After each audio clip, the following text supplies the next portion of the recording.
Okay, so here we are back on example 3. Welcome back. And we're going to start with the axis of symmetry again, which again is always going to be the opposite of b over 2a. In this case, the opposite of negative 8 is positive 8. There's an unwritten 1 here for a, so 2 times 1. So on the bottom we have 2 times 1. It looks like we're going to have 8 divided by 2. I think that's 4. Okay, so our axis of symmetry is going to be at 4. And here it is.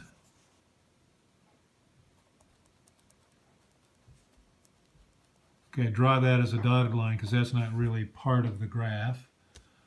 But it gives us guidance on drawing the graph.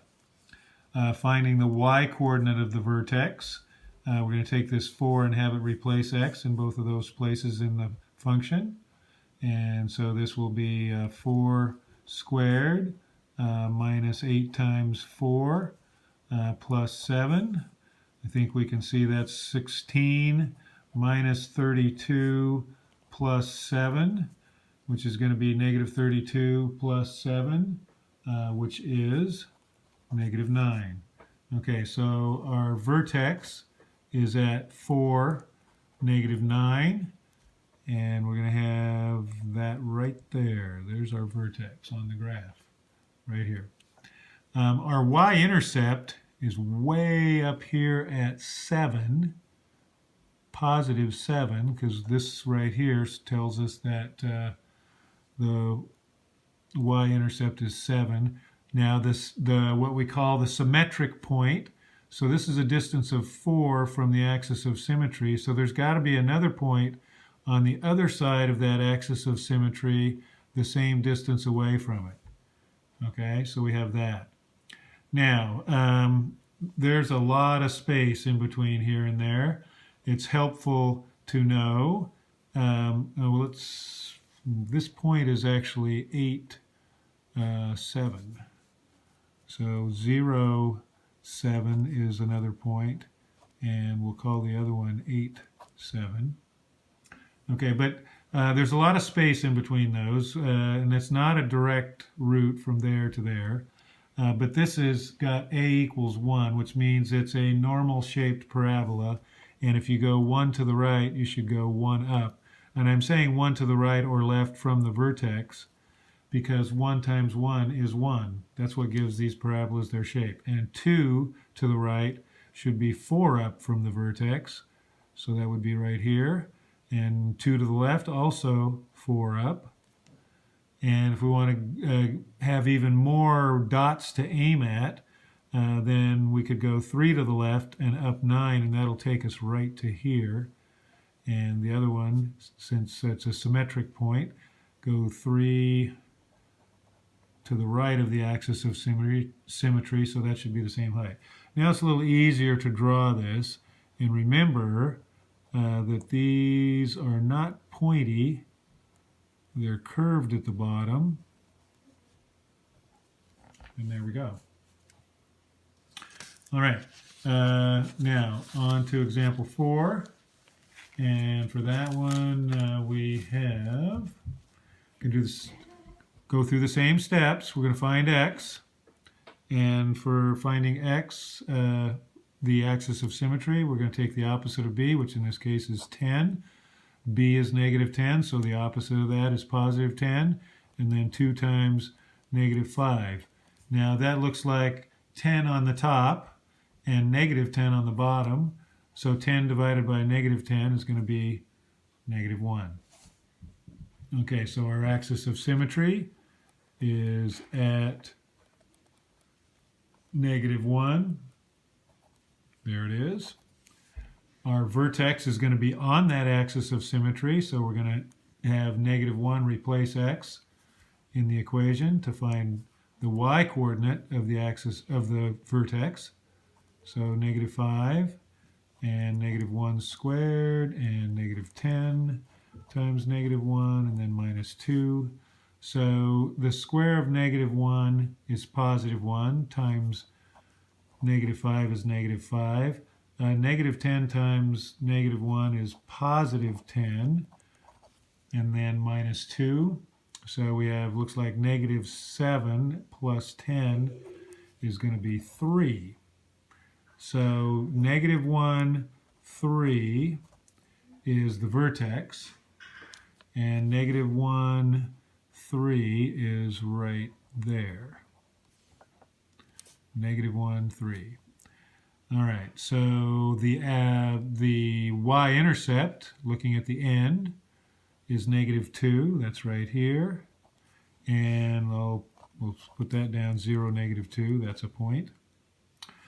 Now, the point, its companion, is the same distance away from the axis of symmetry, but also the same height. So there's going to be a spot 1 right there, which is going to, this is going to be negative 2, negative 2 is where that is. And with this one, you can see that this is going to be a really skinny parabola, because that's the vertex, and here's 2 other points. And with negative 5, that means, besides being a reflection over the x-axis, that that's going to be stretched 5 times taller than a normal parabola, so it's going to be really skinny, like that. Oh, not even sure you can see that. Sorry about that. There we go. So anyway, there's our 2 companion points. All right, onward to page 3, which is right here, and we're going to talk a little bit about maximum and minimum values. So what this says is that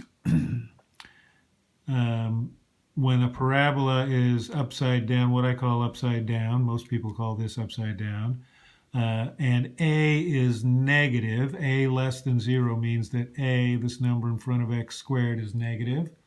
If that's the case, then the parabola will be, as I say, upside down, and it will have a highest or maximum value. It'll have a high point. Okay, and if a is positive or greater than 0, then it's what I would call a right side up parabola, and it will have a lowest or minimum point. Okay, now these are fairly easy to find because this is asking us to find the maximum or minimum. If we know what the vertex is, then we can find the maximum or minimum. Okay, so let's try it on example 5 here. So we have